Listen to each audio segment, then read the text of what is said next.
Ok, en este video veremos el tema de funciones, un tema que particularmente resulta un poco complicado de entender en un inicio. Sin embargo, es de esos temas que conforme el estudiante avanza en su carrera universitaria, en su carrera enfocada a la ingeniería, eh, va aprendiendo y va entendiendo más el tema de las funciones. Sin embargo, es un tema meramente matemático que es necesario verlo en su clase de precálculo. Entonces, ¿cómo definimos una función? Tan simple como una correspondencia entre dos variables. Una variable que será independiente y una variable que será dependiente de la otra variable. Entonces podemos afirmar lo siguiente. Una función de un conjunto, ya vimos el tema de los conjuntos, de un conjunto X en un conjunto Y,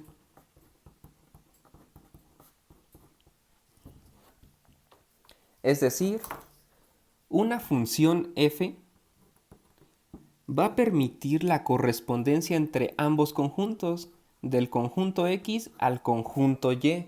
Eso es nada más que formalidad matemática, así es como la tenemos que describir a una función.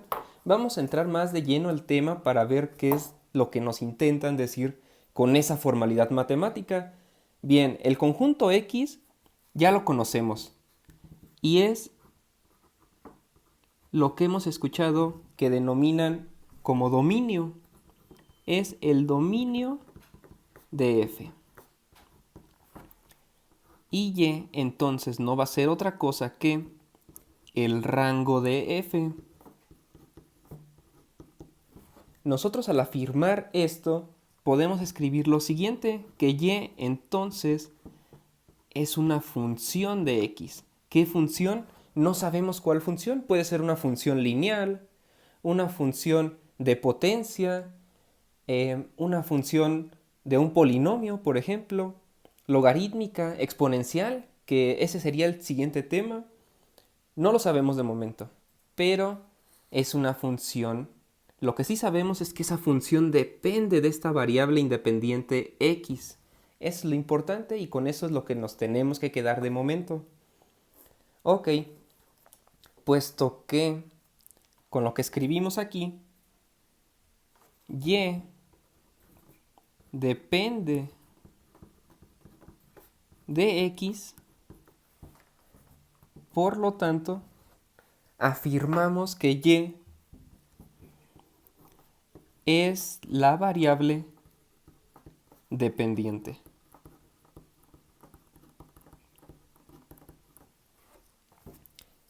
Y lo mismo con x, puesto que x es independiente,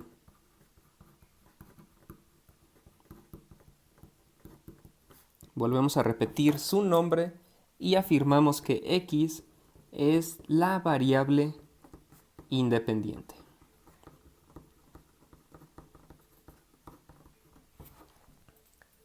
Y esto es solamente la formalidad matemática. En matemática se acostumbra mucho que la x sea la variable independiente y que y sea dependiente, pero no es más que asignarle nombres a algo que nosotros podemos ponerle cualquier letra que queramos. Inclusive podríamos intercambiarla, nada más habría que hacer la aclaración que ahora va a ser una función de y.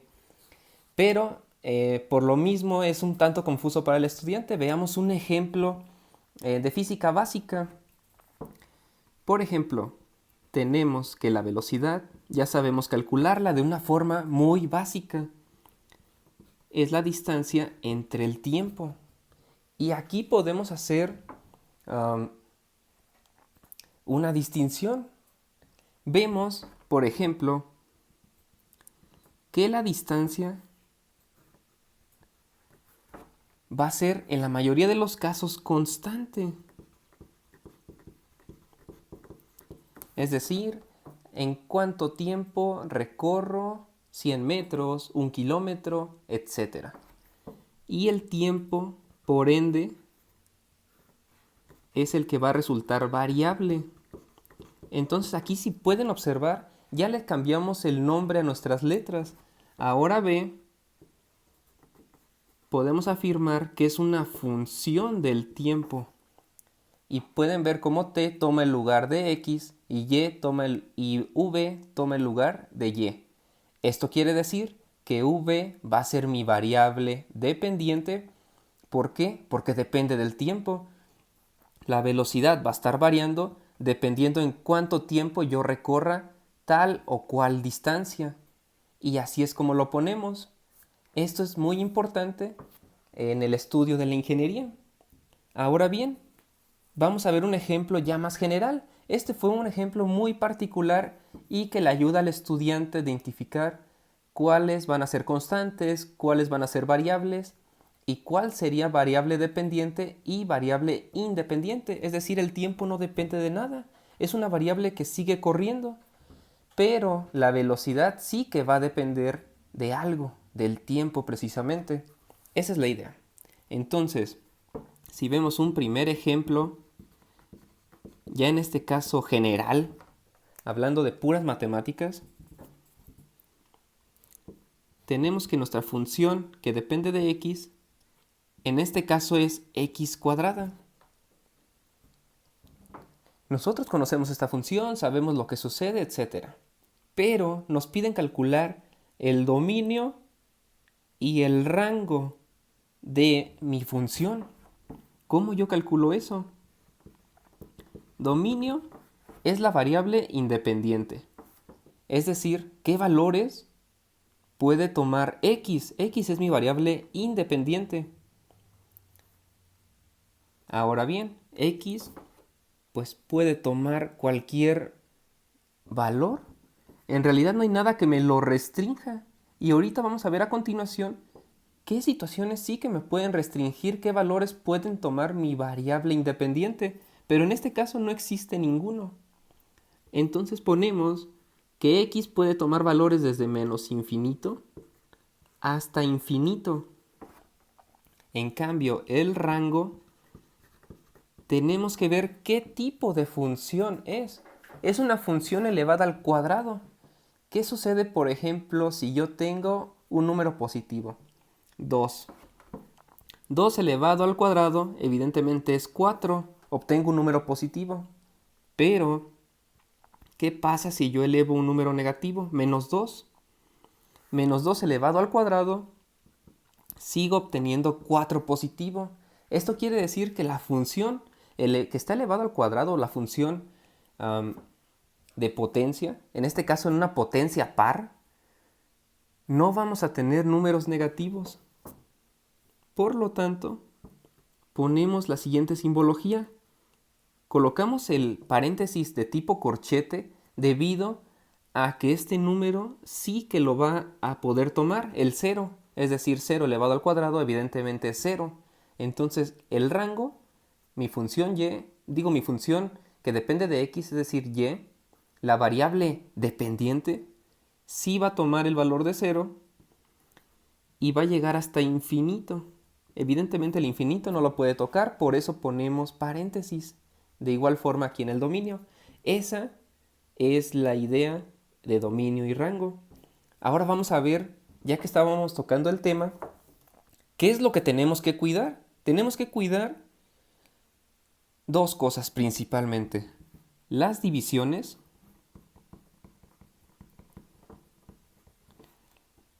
y las raíces cuadradas o raíces en general. ¿Por qué? Las divisiones no se nos tienen que indeterminar.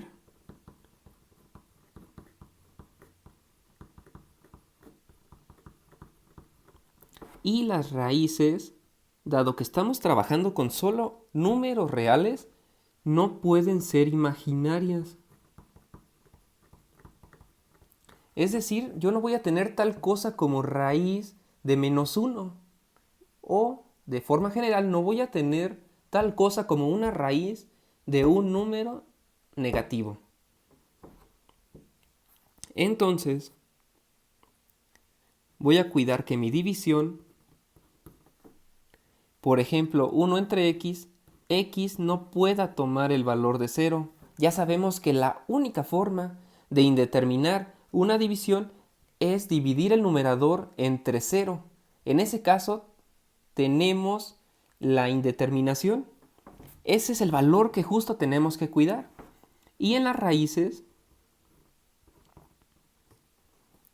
cuidar que x sea mayor o igual que 0. Porque si fuese menor que 0 sería un número negativo.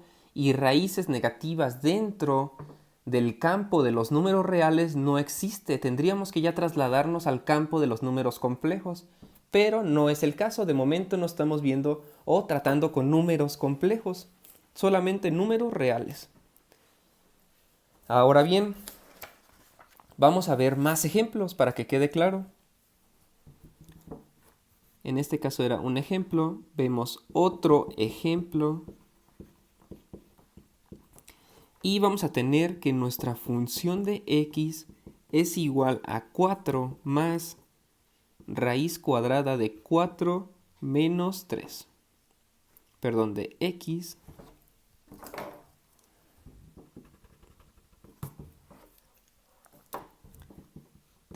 menos 3. Evidentemente nuestra función es la función de x, que es nuestra variable dependiente. ¿De qué depende? Del valor que tome x. X puede tomar, ahorita vemos si cualquier valor, o tenemos que cuidar la raíz cuadrada precisamente. Veamos.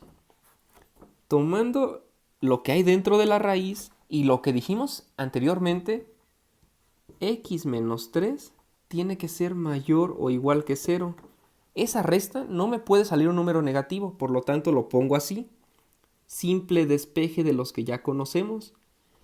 X, por lo tanto, tiene que ser mayor o igual a 3. Ahora bien, esto simplemente es para saber qué valores tiene que tomar x. Por lo tanto, x puede tomar el número 3, sí. Coloco un corchete, coma, puede tomar hasta el infinito. Inicia desde 3 hasta infinito. ¿Qué pasa si x toma el valor, por ejemplo, menor a 3, 2? 2 menos 3 es menos 1. Obtendría una raíz negativa y eso es lo que estoy tratando de evitar. Va a partir la x desde 3 hasta el infinito. Y ahora checamos el rango. ¿Cómo podríamos checar el rango? Con la raíz. Esta raíz ya conocemos el resultado sin importar lo que valga x, o al menos precisamente un rango. La raíz jamás me va a salir un número negativo. Sea lo que calcule dentro de la raíz, siempre va a ser un número positivo. Por lo tanto, tiene que ser mayor o igual que 0. Vámonos al caso extremo, que esta raíz sale el límite, que el límite es 0. Entonces 4 más 0, 4. Esta función tiene como rango entonces el número 4, que es el caso extremo, y va a llegar hasta el infinito. ¿Por qué digo que es el caso extremo? Porque sustituye el caso extremo de x. 3, 3 menos 3, 0, 4 más 0 es 4. Entonces mi función inicia a partir de 4 hasta infinito. Es decir, que en 4 más raíz de x menos 3, al momento de graficarlo, antes de 3 en el eje de x y antes de 4 en el eje de y, no voy a tener nada. Mi función no existe en esos valores numéricos. Vamos a ver otro ejemplo en el cual involucremos divisiones, que es el caso que nos falta por ver. Entonces tenemos otro ejemplo en el cual tenemos la siguiente función. Ahora vamos a variar de letra. Tenemos una función g que depende de x y tenemos una división. Resulta que es 5x entre el siguiente polinomio, x cuadrada menos 3x menos 4. Y aquí, ¿qué tenemos que cuidar? Evidentemente salta a la vista la división. Y sí, en efecto es lo que tenemos que cuidar. ¿Y cómo lo haríamos? Nosotros ya conocemos una herramienta matemática que se llama factorización. Es necesario factorizar este polinomio para ver en qué punto se va a hacer cero, porque ese es el punto que me interesa, que mi división evita a toda costa dividirse entre cero. Entonces, sacamos el denominador y decimos que x al cuadrado menos 3x menos 4 tiene que ser diferente de 0. Factorizo este polinomio, yo ya sé factorizarlo. Es un producto de binomios. X menos 4 por x más 1. Esto tiene que ser diferente de 0. Entonces tomamos un binomio a la vez. En este caso tomamos el primer binomio. Y nos sale que x menos 4 diferente de 0. Por lo tanto, x va a ser diferente a 4. Vean que si x toma el valor de 4, 4 menos 4 es 0. Ese valor no lo tiene que tomar nuestra variable independiente. Ahora con el otro binomio, x más 1 tiene que ser diferente de 0. De nuevo despejamos, x tiene que ser diferente a menos 1. Porque si x es menos 1 más 1 nos da 0. Y nuestra división sería entre 0. Y por lo tanto se indeterminaría, que es lo que tratamos de evitar. Ya tenemos esta información, ya podemos calcular el dominio. ¿Y cómo lo vamos a poner en este caso?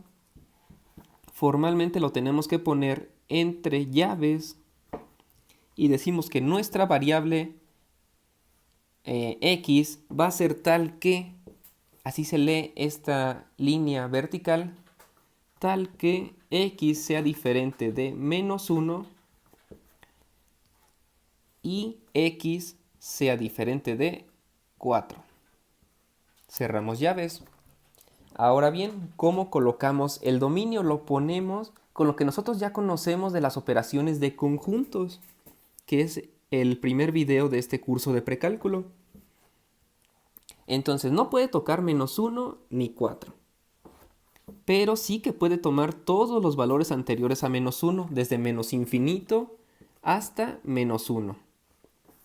Y ponemos paréntesis, no corchete, porque el menos 1 no lo puede tocar. Es decir, sí que puede tocar el menos 0.9999, pero no el menos 1. Ese conjunto lo tenemos que unir con otro conjunto. ¿Cuál va a ser? Igual de menos 1 sin tocarlo hasta 4 positivo. Y finalmente una última unión con otro conjunto de 4 hasta infinito. Y este sería nuestro dominio. Así es como lo vamos a calcular en caso de que tengamos polinomios. Y en el siguiente video veremos entonces otras características importantes de nuestras funciones, como ver, por ejemplo, cuándo es una relación, cuándo es una función, que no es lo mismo, cuidar mucho eso, cómo graficarlas, y algunas funciones muy particulares, por ejemplo, la función de valor absoluto, de dónde viene eso, y